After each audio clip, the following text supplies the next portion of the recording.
And दोस्तों, मैं जय सिंह प्रजापति इंडिया मिशन 2020 पर आप सभी का स्वागत करता हूं।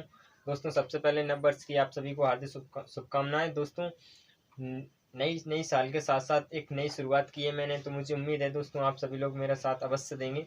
दोस्तों, आज की क्लास में हम पढ़ने जा रहे हैं कूलाम का नियम। तो चलिए हम क्लास को स्टार्ट करते हैं।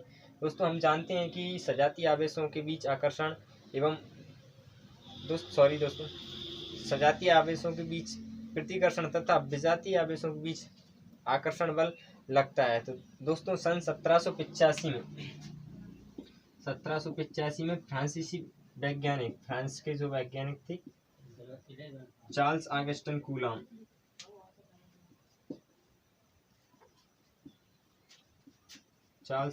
कूलाम, जिनका पूरा नाम था चार्ल्स ऑगस्टिन कूलाम। सन 1785 में चार्ल्स ऑगस्टिन कूलाम ने दो बिंदु आवेशों के बीच लगने वाले आकर्षण या प्रतिकर्षण बल के परिमाण को ज्ञात करने के लिए एक प्रयोग किया। इस प्रयोग के आधार पर एक नियम का प्रतिपादन किया जिसे हम कूलाम का नियम कहते हैं। इसे हम इंग्लिश में कूलाम इनवर्स लॉ तथा कूलाम का व्युत्क्रम वर्ग का नियम भी कहते हैं। तो चलिए दोस्तों, हम देखते हैं कूलाम का नियम क्या है, इसकी स्टेटमेंट देखते हैं। सबसे पहले दोस्तों हम स्टेटमेंट लिखते हैं जो हमें एग्जाम में लिखनी है। इस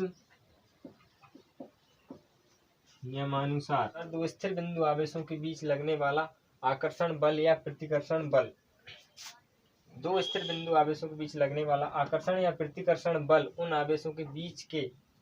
आवेशों के परिमाण के गुणनफल के अनुक्रमानुपाती। दोस्तों, ये पूरा कूलाम का नियम है। यहाँ पर आप देखिए, दो स्थिर बिंदु आवेशों के बीच लगने वाला आकर्षण बल या प्रतिकर्षण बल उन आवेशों के परिमाण के गुणनफल के अनुक्रमानुपाती तथा उनकी बीच की दूरी के वर्ग के व्युत्क्रमानुपाती होता है। दोस्तों, ये कूलाम का नियम केवल बिंदु आवेशों पर ही लागू होता है। बिंदु आवेश उन आवेश को कहते हैं जिनकी डायमेंशंस उनकी बीच की दूरी की तुलना में नगण्य होती हैं। तो चलिए दोस्तों, हम मानते हैं दो स्थिर बिंदु आवेश, यहाँ पे Q1 है और यहाँ पे एक Q2 है। इनके बीच की दूरी क्या है? R, ठीक है ना। और इनके बीच लगने वाला जो बल है ना वो F है, ठीक है ना। सपोज करो ये पॉजिटिव है, ये नेगेटिव है, ठीक है ना। अब ये कौन से हैं? विजातीय आवेश हैं। अगर सजातीय आवेश होते, सपोज करो यहाँ पे भी नेगेटिव, यहाँ पे भी नेगेटिव, तो इनके बीच कौन सा बल लगता? प्रतिकर्षण। अगर ये डिफरेंस है, विजातीय है, सजातीय ना होकर ये विजातीय है, एक प्लस है एक माइनस है, तो इनके बीच लगेगा कौन सा? आकर्षण बल। चलिए और इसे आगे हम अच्छे से समझते हैं। दोस्तों, इस स्टेटमेंट का आप स्क्रीनशॉट ले लीजिए या इसे लिख लीजिए, इसे मैं रफ कर रहा हूँ, ठीक है ना। चलिए दोस्तों, इसके लिए हम थ्योरी लिखते हैं। यहाँ पे क्या है? Q1 और Q2 दो ऑब्वियसली हमने इनकी ये एक दूसरे से R दूरी पर स्थित हैं और इनके बीच लगने वाला आकर्षण या प्रतिकर्षण बल क्या है? F है। तो इसके लिए हम थ्योरी लिखते हैं। मान रहता है कि दो बिंदु आवेशों Q1 तथा Q2 के बीच लगने वाला आकर्षण या प्रतिकर्षण बल उन दोनों आवेशों के गुणनफल के, मतलब इनके बीच लगने वाला बल कौन सा? F, और दोनों आवेशों के परिमाण का गुणनफल, इन दोनों आवेशों का परिमाण क्या है? Q1 तथा Q2। तो यहाँ पे क्या हो जाएगा? Q1 into Q2। कूलाम के नियम के अनुसार क्या होगा? यहाँ पे उन दोनों आवेशों के परिमाण के गुणनफल के अनुक्रमानुपाती, अनुक्रमानुपाती का साइन ये होता है, मतलब डायरेक्टली प्रोपोर्शनल होगा। ये होगा हमारा समीकरण 1, ठीक है ना। और दूसरी लाइन में क्या कहता है कि उन दोनों आवेशों के बीच की दूरी के वर्ग के व्युत्क्रमानुपाती होगा। इन दोनों आवेशों के बीच की दूरी क्या है? R, ठीक है ना। इसके वर्ग के व्युत्क्रमानुपाती मतलब इनवर्सली प्रोपोर्शनल 1/R। F क्या है यहाँ पे? फोर्स। तो ये होगा दूसरा समीकरण, ठीक है ना। इस प्रकार से हम दोनों समीकरण लिख लेंगे, ठीक है ना। अब दोस्तों, इससे आगे मैं इसे रब करने जा रहा हूँ। दोस्तों, मैं इसको रब कर रहा हूँ, आप इसका स्क्रीनशॉट ले लीजिए, ठीक है ना, लिखने के काम में आएगा।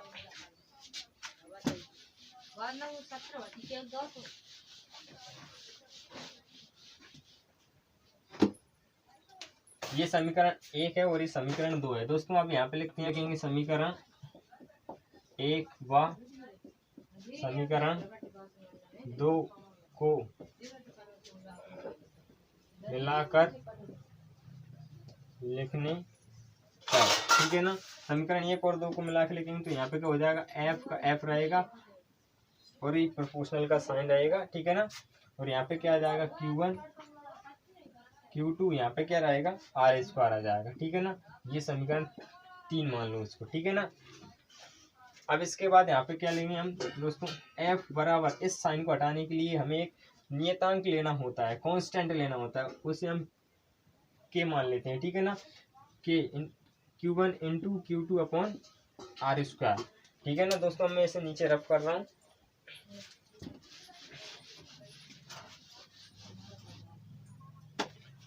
यहाँ पे क्या है, एक कांस्टेंट है, एक नियतांक है, ठीक है ना।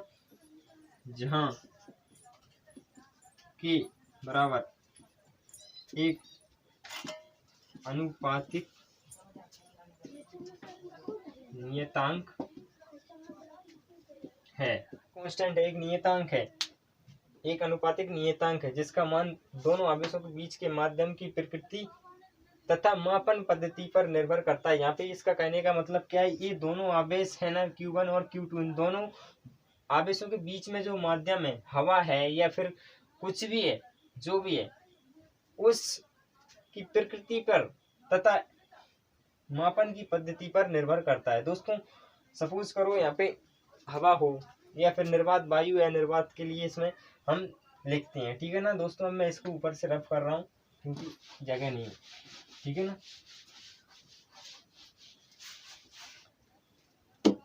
अब यहाँ पे क्या बोल रहा है, एक मापन की पद्धति पर निर्भर करता है। तो दोस्तों हम देख लेते हैं, मापन की दो पद्धति होती हैं, एक CGI एक SI पद्धति, ठीक है ना।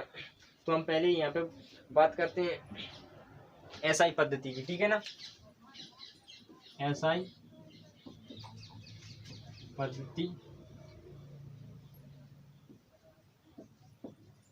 ठीक है ना, SI पद्धति में तो यहाँ पे के बराबर 1/4 पाई एप्सिलॉन नॉट होता है। ये होता है न्यूटन मीटर स्क्वायर पर सेंटीमीटर स्क्वायर पर कूलाम स्क्वायर, ठीक है ना।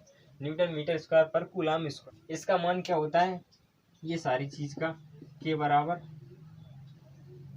9 × 10⁹ न्यूटन मीटर स्क्वायर पर कूलाम स्क्वायर, ठीक है ना दोस्तों। इसकी वैल्यू हम कहाँ पे रखेंगे, समीकरण 3 में। समीकरण 3 क्या था हमारा, इसे मैं रफ कर रहा हूँ दोस्तों, लिख लेना अच्छे से, ठीक है।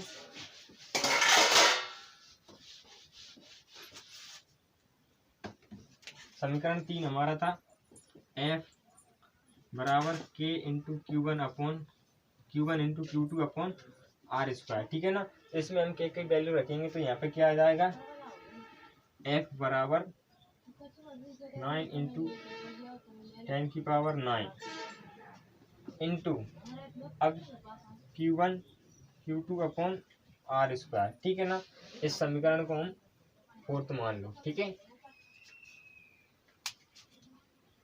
ये किस में होगा, SI पद्धति में होगा है, ठीक है ना। यहाँ तक हमारा SI पद्धति में होगा है। अब देखते हैं हम CGI पद्धति में, ठीक है ना। CGI पद्धति में,